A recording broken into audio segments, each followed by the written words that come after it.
ئەمە بەرهەمی ئەم ساڵی گەنمی دەشتی شارە زوورە لە سنووری قەزایی سەی سادق بەراورد بە ساڵی ڕابردوو بەرهەمەکەی لە ڕووی چەندێتی و چۆنێتیەوە باشترە. جوتیاران داوا دەکەن حکومەت زووتر دەست بە وەرگرتنی گەرمەکانیان بکات تا ئەوە هیچ جوتیارێکیان لە وەرگرتنی بەرهەمەکانیان لەلایەن سایلۆکانی حکومەت یاریمی کوردستانەوە بێبەش نەبن. پێشکی بە خێراتنتانەکەم دەستخۆشی لە بەرنامەکەتانەکەم بەڕاستیەوە هەمیشە بەدەم جوتیارانەوە بوون کەم و کوڕەکانتان گاندۆتە دەسەڵات. وڵایی سپاس بۆ پەروەردگار ئەمساڵ بارانێکی باش باریوە بە پێی پێویست باران باریوە هەم سەرچاوەکانمان بوژاوەتەوە هەم گەرمیش ئەمساڵ زۆر باشە. حەمد وەخوا هەر لە گەرمیان بیگرە تا پێنجێن تا زاخۆ ئەمساڵ بەرهەم باشە. لە ئێستا من داوان لێکم کە مانگێکی ماوە بۆ کردنەوەی سایلۆکان بەڕێوەبەری سایلۆکان و مدیر عامەکان بکەونە هەوڵی خوان بخەنەگەر بۆ ئەوەی کاتی کردنەوەی سایلۆ دە ڕۆژ لە ساڵان پێشتر بکوێت لەبەرەوە ئەمساڵ گەرمێکی زۆر هەیە. ئەگەر پەروەردگار بیکا بە نسیمە من داواکەم لە پەروەردگار بیکا بە نسیبی هەموو جوتیارانی کوردستان بەڕاستی بەشێک لە جوتیارانی کوردستان چەند ساڵە بەهۆی وشکە ساڵیەوە مەحروم بوون لە بەرهەمی کشت و کاڵی وەکو پێویست بەرهەمیان نەبوو بە تایبەتی ناوچە گەرمەسێرەکان. بە پێی ڕاگەاندراوی فەرمی بەڕێوەبەرایەتی کەشناسی و بوومەلەرزەزانی سلێمانی لەم ساڵدا لە قەزای شارە زوور 520 ملیم و لە سەی سادقیش کە بە ناوەندی قەزای شارە زوور ئەژمار دەکرێن 585 ملیم باران باریوە.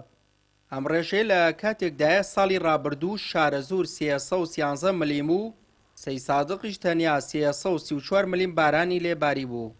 ڕێژەیەکی ئەجگا زۆر بەروبووم و ئینتاجی ئەمساڵ لە دەشتی شارە زوور و هەموو ناوچەکانی تری کوردستان بە گەرمیان و کوێستانە داواکار ئەوەیە باڵێن لە کاتی خۆیان لە گەرمیان زووتر پێئگا لە منتیقی هەولێر زووتر پێئگا ئێمە ڕەنگە بڵێم ئاخر شوێنین کە لە کوردستانە بە حکومەیەکە ئێمە ناوچە کوێستانین لە مانگی 6 دەسەکەین بەدەرەوە بەڵام باشتر وایە ئەمساڵ بەهۆی ئەو هەموو گژ و گیا و پوش و پەڵاشەوە کە هەیە ئەو هەموو پاوانەکە هەیە ڕەنگە ئاگر زۆر هەبێ ئەمساڵ ڕێژەی گەنم لە 90 زیادی کردووە.